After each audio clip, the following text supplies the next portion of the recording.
Pabi, I'm so excited to welcome you to the Life on Purpose podcast. Thank you so much for taking the time. I appreciate this so much. I've been watching some of your videos and I'm really quite honored that you'd ask me to talk to you. Thank you. Oh, thank you. And so you're coming in there after a long day. You've got a little one there probably tucked up in bed. So tell me, what does a day look like in the life of Pabi? Well, first of all, tucked up in bed in which household? Because the tablets and the screens and the YouTube, the television. But yeah, I wake up about 4 a.m. every day, Monday to Monday, and get ready for the day. During the week, it's for the television show. So I'm a very big, pedantic organizer. Everything's been ironed, set out, the earring matching the shirt, matching the trouser, matching the shoe and the sock. Everything is laid out for me the night before by me. And so I do everything that I need to do for the morning to get ready, and off I go to the morning show, which I host. And that can go on until about midday. The show itself ends at 8:30 in the morning, but then we do all sorts of pre-production and pre-shows and shoots for the next day. And then I kick into mom mode, fetch from school, go to activities, do whatever needs to happen there. Today, I actually put up on my Instagram, I was making smoothies because I don't think he's getting enough green veggies. And I figured out you have to hide them, James. You have to hide them. So I was hiding the spinach in with the peaches and the grapes. And I seen that video. I laughed. Yes.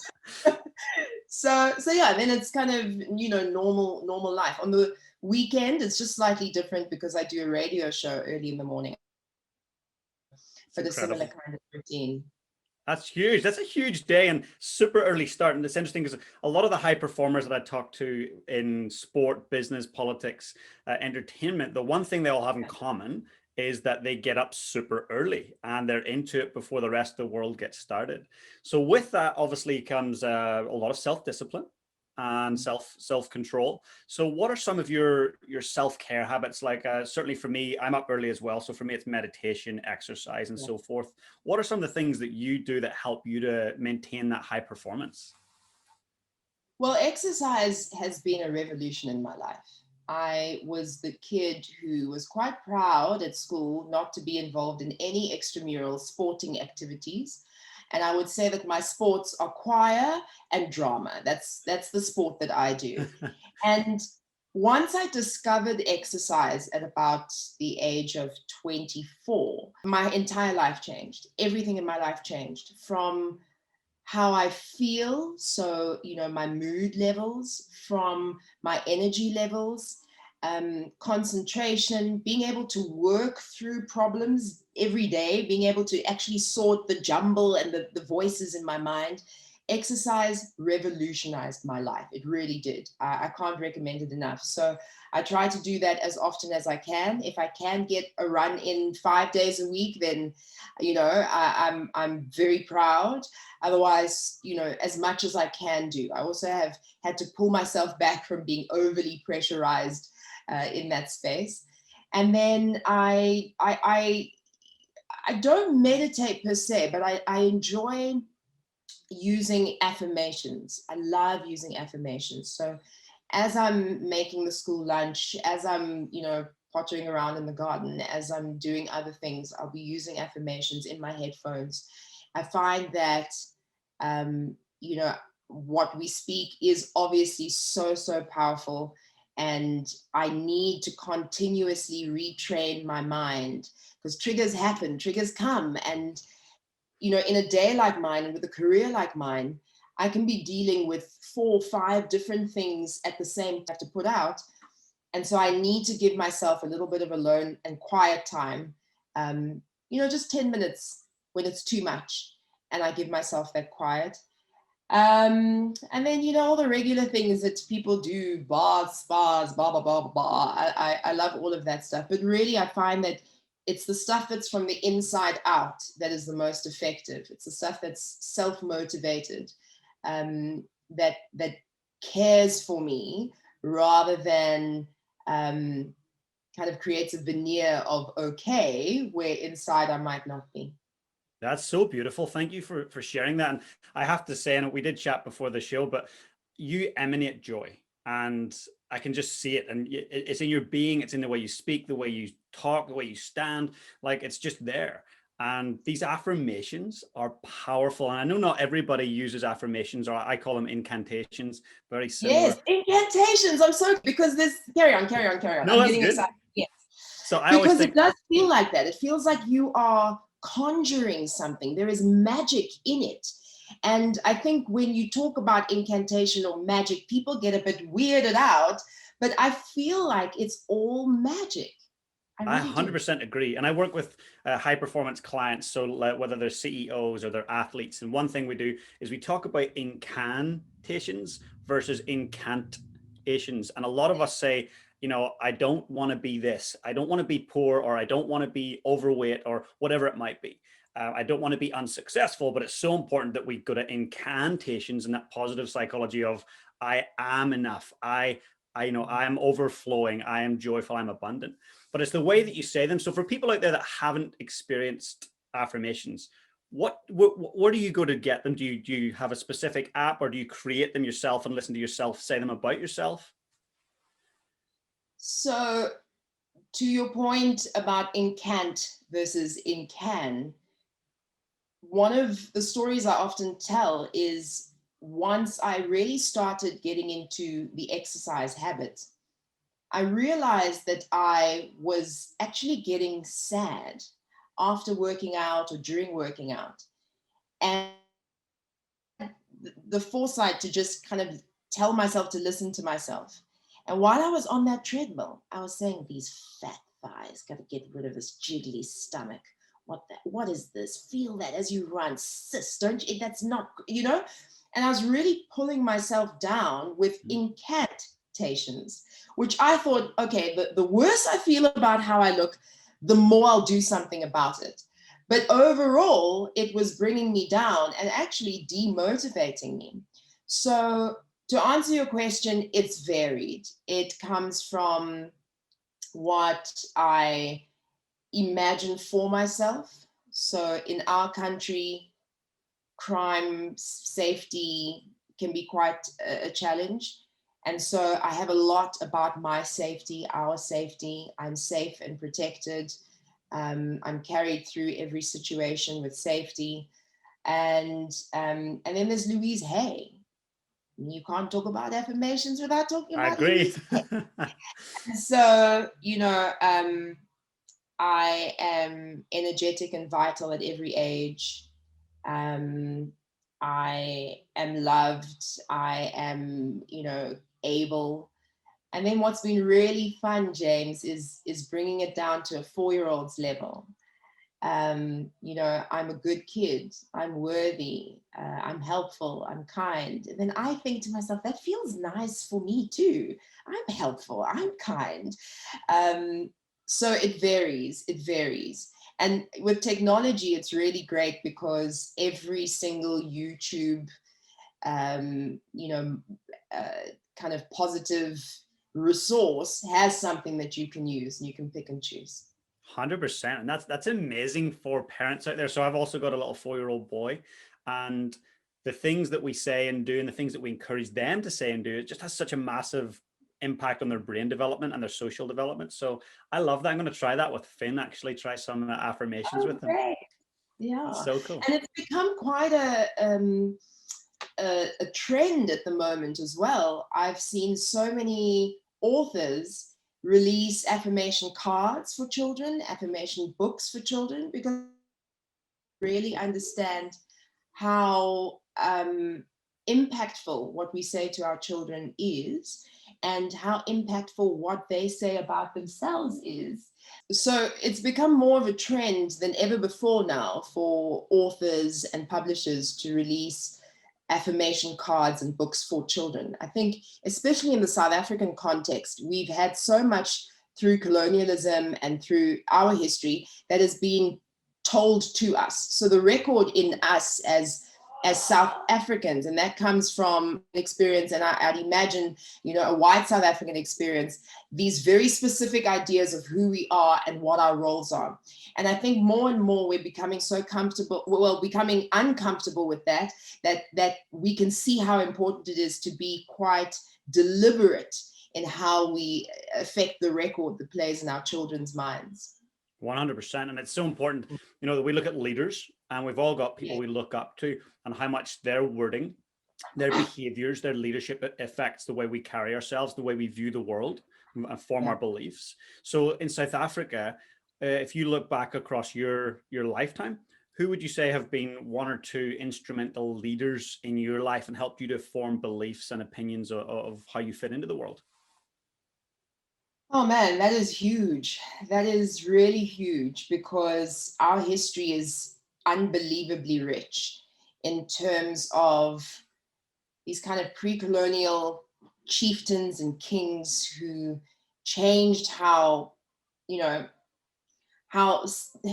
things like war happened, right? So if you go back to Shaka Zulu and you understand the kinds of ways that he made the Zulu kingdom what it is, and then you look at the women who were surrounding, the queens, the queen mother, and Nandi, people who surrounded him, and you understand that real sense of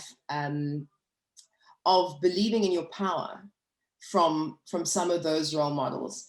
And then all the way down to kind of more modern role models for me.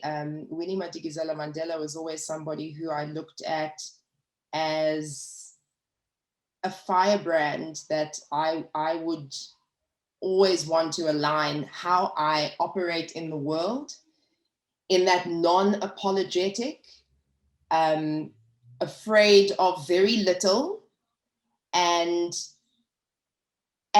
very kind of autonomous in my power. So whether I am so-and-so's wife, so-and-so's mother, whatever that is, that's fine. But I am who I am first and foremost.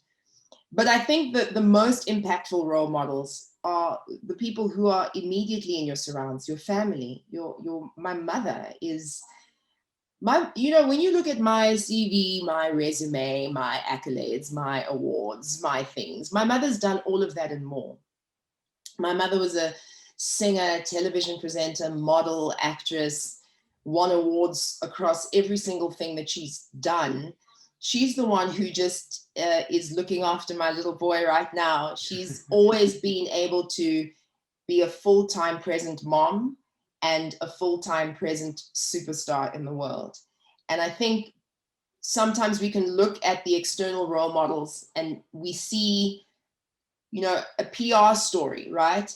But you're not with them when they stub their toe or when, there's no money for electricity. You're not with them dealing with those nitty-gritty life things. And I think that's where you really learn about how to conduct yourself in the world and how to live. And so for me, it's all of the women who raised me, my grandmother, my mom, my aunt. Those are the most instrumental humans in creating who I am. That's amazing. And they should be so proud, and you should be so proud. I mean, you are an individual, a woman, a leader who inspires me. And I look at you and there's an aura about you, and you walk with confidence. And when you speak, it's with conviction, like you know who you are. And that's so rare and so beautiful. And you are a shining light for so many people, male and female. So I'm really inspired by you. We need to talk more often, or maybe record this and send it to me. I feel so pepped up. Thank you. No, you're amazing. And tell me this, what in the last, say, 10 years, so in your adult life, as your career's been picking up, as you become a mum, what have been one or two of your greatest challenges that you've had to overcome? So I think top of mind, I want to say just being able to juggle everything. But I don't think that that's actually what the issue is. I think the issue is how I feel when I'm in each one of my roles. So that mom guilt is a real thing. And I've never been a dad, so I can't say it's being away from him. just breaks my heart. And in those very early days when I had to go back to work, it was so challenging. And then, you know, during COVID, I wasn't working as much and I was home. And I thought, oh, you know, the new PlayStation 5 is going to come out, and, you know, this is, oh, and, you know, the sneakers, oh my gosh, I should be hustling harder so that I can do these things. So being uncomfortable and not happy exactly where I am. And that was something that I've really had to find congruence with myself, just to go, I'm not giving either or any of the roles that I play the best of me if I'm not able to just accept where I am and what I do. And that's a journey. And I think that that's going to be something that consistently needs to shift, and consistently needs my heart to kind of get stronger in different spaces as my child needs different things. But I will say this, I've been so well supported. I'm unbelievably grateful for my support system, my family, and even down to the men that I work with, who have run some of the companies that I've been working with, who've always been ultra supportive, giving me the time that I need, the space that I need, opportunities to explore and to grow and to make mistakes. Because really that's what you want. You want to be treated the same, right? As that very ambitious woman that I was pre-baby, I'm still that very ambitious woman. And so but I have different circumstances, right? So just having that support system has made a huge, huge difference.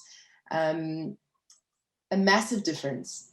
And then, you know, having a circle of working moms who I can refer to and have an understanding of what they've gone through, having walked this path before me, also makes a very big difference. And also sometimes just to moan with each other and to cry and laugh and all of the normal stuff makes a very big difference. I love that. Yeah, sometimes we just got to let it out and have a group around us that we can feel safe. And you mentioned that, just feeling in a safe space. And I guess that relates not only to our adult lives, but, you know, as kids, like kids just want to know that they're safe to be themselves, to have outbursts, to have tantrums. I mean, you've got a 4-year-old. I don't know about yours, but my guy, he challenges me. He has massive ups and massive downs, but he knows he's safe to do so.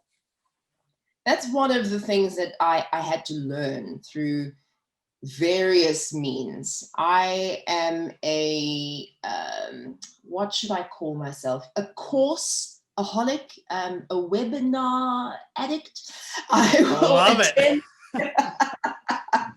I will attend anything I can get a certificate for. I am there. I love it. And so, you know, from my pregnancy, I did all the prenatal. I did 7 full weeks of prenatal classes. And then right from birth, I was there with baby massage, how to soothe the child, how to do this. We did sign language so that before he's verbal, we'd be able to understand each other. I did all of these things. Look, now some of them take root, some of them don't take root, but I really enjoy the process of learning about what it is that I'm most passionate about. And through some of these courses that I've been doing and these learning spaces that I've allowed myself to be in, I learned that, you know, that moment when the child gets into the car is the most important time after school, because they've held it together all day with the rules and, you know, having to speak a certain way. And even if your table mate is irritating, you can't just bop them in the head. You have to keep it together and follow, you know. And once they're in the car, they can just exhale and let it out. And at this age, yes, it sometimes comes out as tantrums, as screaming, as whining. Have you experienced whining? Oh, I've experienced lots of that.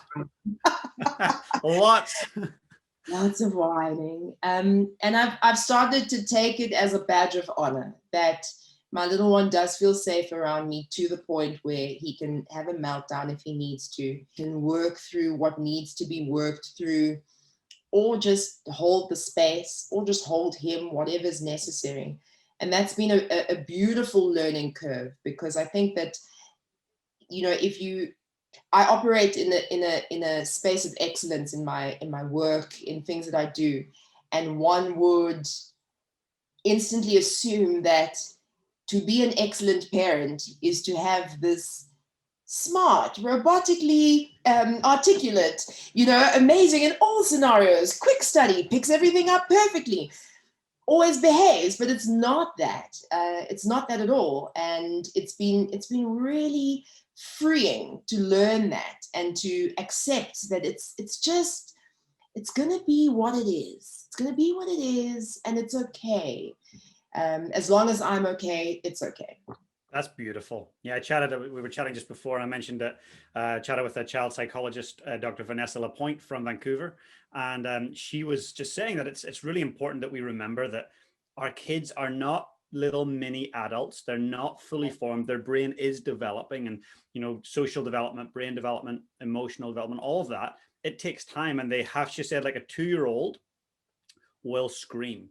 A 4-year-old will start to use some words that are hurtful and maybe profanities. A 9-year-old will throw a meltdown in a supermarket and look like a 3-year-old, and that's normal. An 11-year-old to a 15-year-old will go silent and not talk. And she said that those are normal things, but often we try to parent predicated on how other parents think we should be parenting. And so then we're like, telling our 2-year-old to stop screaming, or our 4-year-old, and you're an awful kid for swearing. But actually, that's just part of the process. And if we can forget about what other people think, then life is so much more simple. Yes. Easier said than done, but you're absolutely right. You're absolutely right. And what I've also come to accept is that I'm learning. So in as much as he's never been here before, I've never been a mom before, and a mom to him in particular. So absolutely. Great way to look at it. And I'm the same. I always say I'm a rookie dad. Like every day, it's the first day of this stage of his life, and I know nothing about what's getting thrown my way. So I'm totally the same. Far from an expert. Yeah, absolutely. But I'm enjoying it so much. I always knew that I wanted to be a mother. I always knew. I've always had this duality where I am quite assertive. I'm a certain way in the world. I've always known what I wanted to do and how I wanted to do it. And I didn't ever let anything stop me. But at the same time, I knew that I was so maternal, and I wanted to have the entire experience that my body could give me even. I wanted to have that. And, I have a younger brother who's 17 years my junior. And the things and the way that I gave him my attention and my love, I just knew it solidified the fact that I wanted so badly to have my own one day. And I had my son, late in life. I was 32.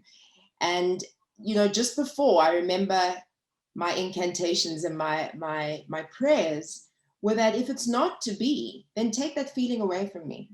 Don't let me walk through regret or feeling like something's missing. Take that away from me fully. And I know that in time, very soon, I will be, creating spaces where I can look after other babies, because that's something that I really want to do. And that feeling didn't go away, man. And it didn't go away, and it didn't go away.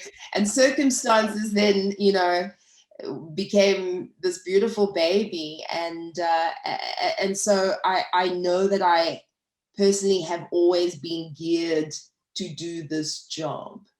And my name, Babalo, in the Sesotho language of South Africa and the country Lesotho. Sesotho, Babalo means to take care of, the caretaker, the conserver.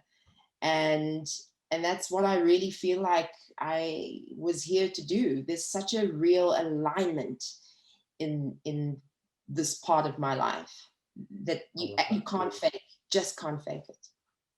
You've got so much clarity around your meaning of being a mom. And I think that so many of us parents don't have a space where we take the time to think about what does it mean to be a mom? What does it mean to be a dad? So that's so inspiring to hear you say that, like, that you were here to be a parent and you know what it means to you. And that's phenomenal. It's very rare. It's incredible. Yeah.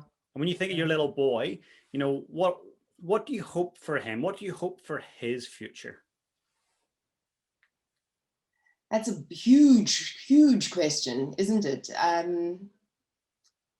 You know, we all initially want our children to be healthy with the 10 fingers and the 10 toes. And then as time goes on,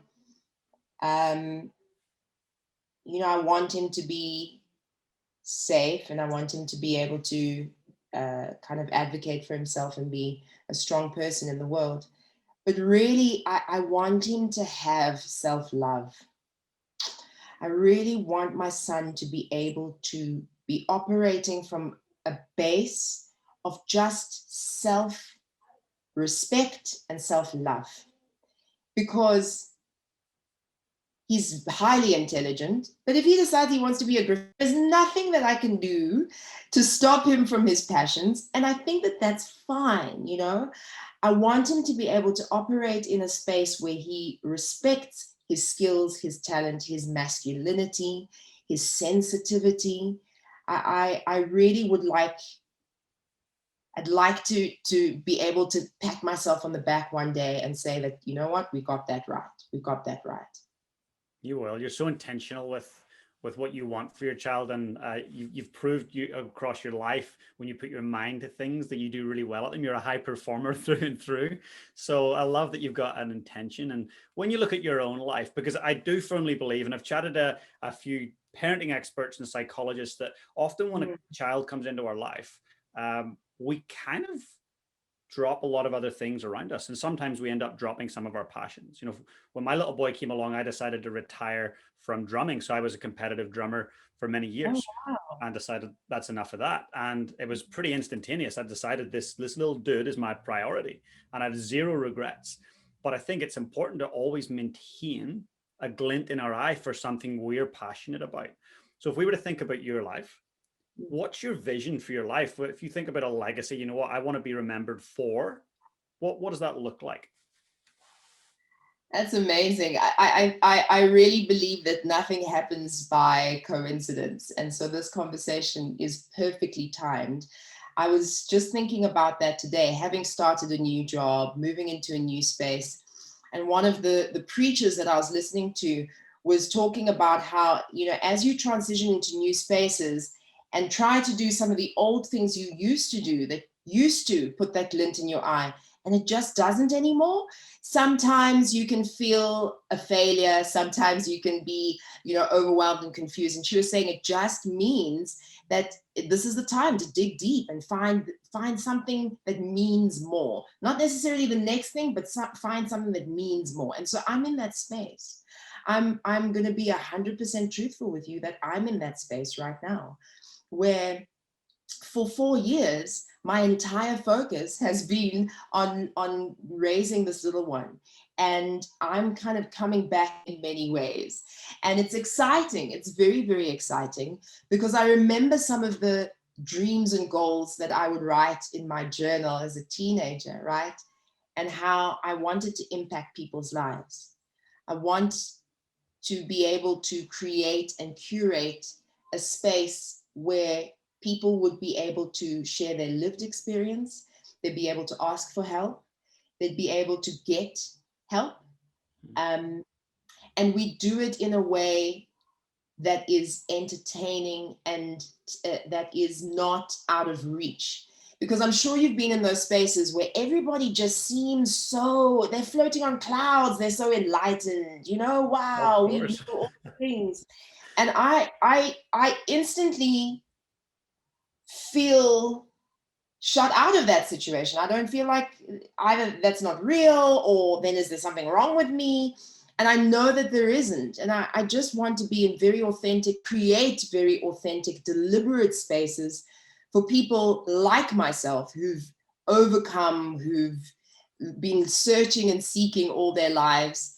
And so that's the legacy that I'd like to create and to leave. So I have 1 or 2 ideas about how I'd like to do it.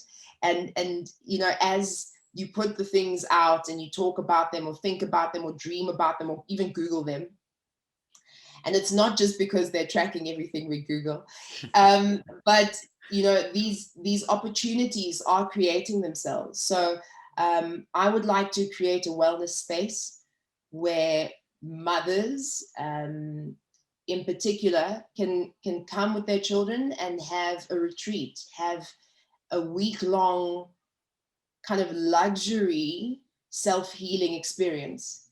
So there'll be Reiki healers, and there'll be meditation spaces, and there'll be great food, and there'll be a space for the children to also be, because I know that can be an issue, right? You want to take your little one away. You don't have the capacity to leave them for a week or whatever it is. So that's one of the ideas that's percolating at the moment, which will probably be my nice retirement vibe, that I'll go and sit down somewhere, and I am a healer. I know that, I feel that. And I know that's why I keep attracting certain things into my life. That I keep creating certain connections in my life, and that's where I'd like to go. So before that, maybe the talk show. Maybe I should just actually get serious and just have my talk show and do that, which one will lead into another. Yeah, absolutely. Well, that's inspiring. And the one word that you were using there made me think of magnetism, and it's that vision that you've got for all these moms and the wellness, that you're not like pushing towards that. You're not pushing, you're literally being pulled towards it. It's a magnetism. And to me, that's when you're starting to find your purpose and your sense of being, when something's pulling you, like motherhood. And like for fatherhood, I knew I had to be a dad. It's like, it's a pull. It's not pushing to try. You just you get pulled into it. Yeah, and I find that often the things that become the most me are the things that you kind of fall into, or you kind of settle into, because of that magnetism. And I feel more awake to it and attuned to it now more than ever. So I can see when something is starting to orbit me that is going to move me in the direction that I need or that I would like to go into, and I can start engaging that. And then on the other side, I can definitely feel the things that I'm not supposed to be a part of. And that can become quite challenging, because your entire persona is rooted in this particular thing. I'm a bodybuilder. I drink my protein shakes. I'm strong. I'm okay. That's it. And one day, that is not who you are. You are supposed to teach yoga, but your muscles are short because you've been building so long. So it's hard, and that's confronting. And that's sometimes what I'm coming up against in this very, very interesting time where, this thing that used to be the thing is now no longer it. And so I'm just trying to have fun with it. I'm just trying to have a good time with it. I love it. Just trying to move gently through it. You have like a rhythm to it. It seems like from the outside looking in, there's a rhythm to that process, and you're just letting it go and you're letting it build. And I know there's going to be a lot of people out there that haven't kind of experienced or dabbled in looking at healing and chakras and all these different beautiful ways, meditation, incantations. So for someone that's totally new to it and fresh to it, and they're maybe thinking on a very they're vanity metrics. They're thinking about life in a very one-dimensional viewpoint. How can they start that journey? Because you're way down that journey and you're doing some really cool things in that space for yourself and your family. How could someone take the first step to learning a little bit more about Reiki or meditation or visualization, chakras? Where's a good place to start? A book or a video or something, anything like that you might recommend? That's very interesting. I think the first thing is acknowledging that self-awareness. Acknowledging that, hang on, I've been thinking in this little box, feeling there's something more. And then following where you feel would be the most comfortable, right? You're not going to now deep dive into the very, very deep spiritual stuff. I think, one of the first things that I ever did as a teenager was I read that amazing book by Stephen Covey about the 7 habits, and he has the teenage version. And it's about getting into a rhythm and a habit of being curious about yourself, being curious about how you think, being curious about what some of the kind of natural reactions you have to things are, and how to assess whether they're working or not. So that curiosity is possibly the first place to start. And then resources are galore. I mean, if you find one person whose journey you enjoy, for example, I love Jennifer Lopez. I love me. I do too. Of course you do. Look at my outfit. It's even inspired by Jennifer Lopez. I love it. It's beautiful. Thank you. And so she talks about some of these things. You know, she talks about some of her affirmations and ways that she's moved through life, understanding that other people's opinions, for example, necessarily what she needs to believe, right? And so if you find a person who you relate to, who you enjoy, who's walking this path, you'll see similarities in how their influences will speak to you as well. That's the advice I'd give, I think. It's great advice. So for any people that are watching this or listening to this, they could be following you and you could be that role model for them because you're down the track. And I always think when someone is so far, like say a guru who's so far down the spiritual track, sometimes it's really hard to relate. Like Ram Dass is an amazing guru, or was an amazing guru, but he was so far down the spiritual track, it's hard to relate and see yourself in it. But when someone's like 10 steps ahead or 20 steps ahead, like, cool, I get it. I can relate to them, can see where they struggled, see what they were looking for. So I think for a lot of people out there, you might be actually an amazing guidepost for them to follow. So keep up the amazing work. The pressure. But yeah, you know, and it's literally just because I listen to the law of people who I feel might be on a similar vibration to where I want to be. And who's the British man who's a comedian? Russell Brand. That's it. He's I awesome. enjoy Russell Brand. Sometimes Russell Brand, I need to sit with my dictionary while I'm listening to Russell Brand. I always hit pause. Like, what does that mean? Like, try and figure it out. So Russell Brand's really good. This guy, Pete Holmes, has a nice podcast called You Made It Weird, because literally you go into these weird spaces in spirituality and in seeking. And so he talks to all sorts of people. And then, of course, I mean, the Queen Oprah, she's going to hook you up with all the different types of interesting people. Absolutely. She is the queen. And yes, she was probably a big influence on me in my teenage years in Ireland. Just watching what she did and who she spoke to and the books that she created. She's a massive inspiration. Big time. I love it. Big. I've got one last question if we've got time. Yes. What does living life on purpose look like to you? Whew. It means being relentless, moving towards and being what is best for me, right? So being relentless in what is best for me. And so, you know, my absolute foundational purpose is being the most healthy, sane, calm, you know, sober person that I can be, the best version of myself, and being relentless in keeping what needs to be kept out, and making sure that I absorb what needs to be, because that then influences whether I'm excellent at work, whether I'm excellent, you know, in my relationships or as a mother. So being absolutely kind of, you know, relentlessly in pursuit always of the highest version, the best for me. That's amazing. And that's so succinct and yet so profound. And if you don't mind me adding this in, you mentioned the word sober. So for the last year, almost a year, I'm coming up to 360 days almost, I'm alcohol free. So it's been a journey. Being an Irish guy, people have this idea that Irish people, they love to drink and party, and yeah, they're not far wrong. But I decided that, you know, hey, a couple of drinks every day is actually quite damaging. It's very surface level. Like, you don't really notice it, but you're not operating at this level. You're operating like here. And sometimes those couple of drinks on the weekend would turn into 4 or 5 drinks, and then you normalize that. So for me, it was like, hey, I got to make a shift and a conscious decision to change my relationship with alcohol. So for yourself, what was your experience and your journey to getting to that point? So I have had kind of close to 10 or 11 years of sobriety.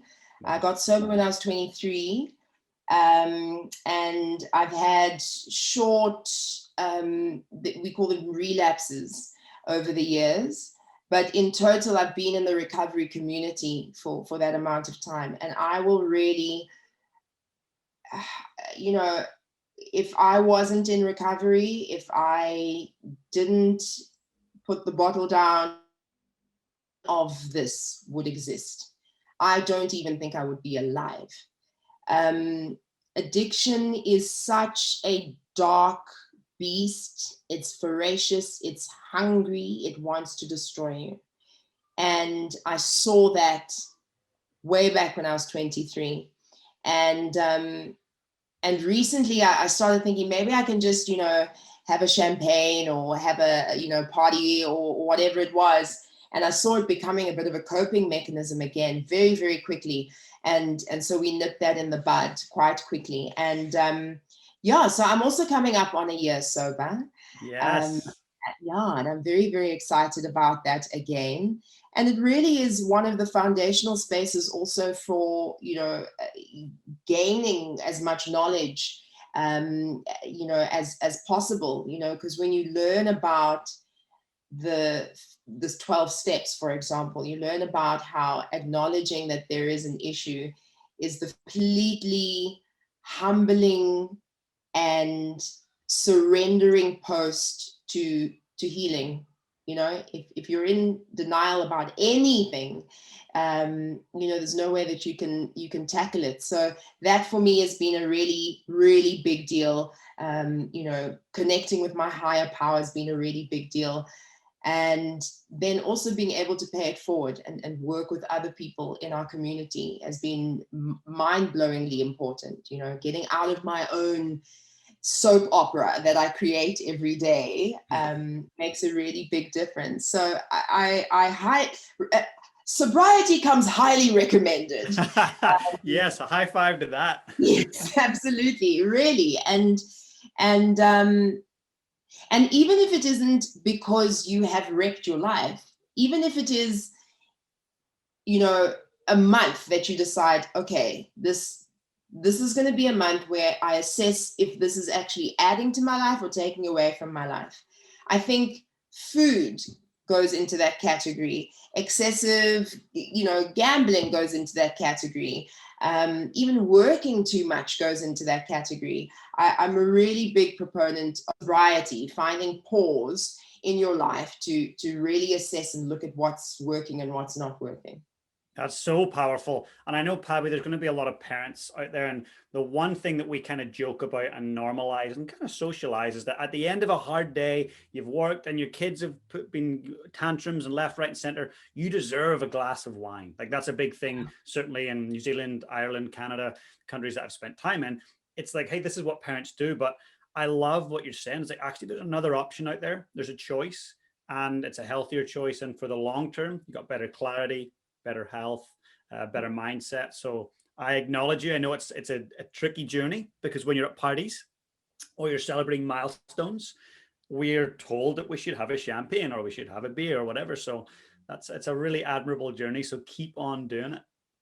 And to you, I wish you sobriety as long as it's something that you really want. I really wish it for you, and everybody who is walking this journey where it's only become normalized, but it's kind of become stigmatized not to be popping bottles and having a beer at the barbecue. It's a very bizarre space that we're in, and look, I can't recommend it enough. I really can't recommend it enough, especially when you have little ones. Totally. Absolutely. Well, Pabi, I just want to say a heartfelt thank you for connecting. You're an amazing human. And post-COVID, I'm looking forward to getting to South Africa and actually connecting with you. Hey guys, if you enjoyed the content today, please smash that subscribe button below.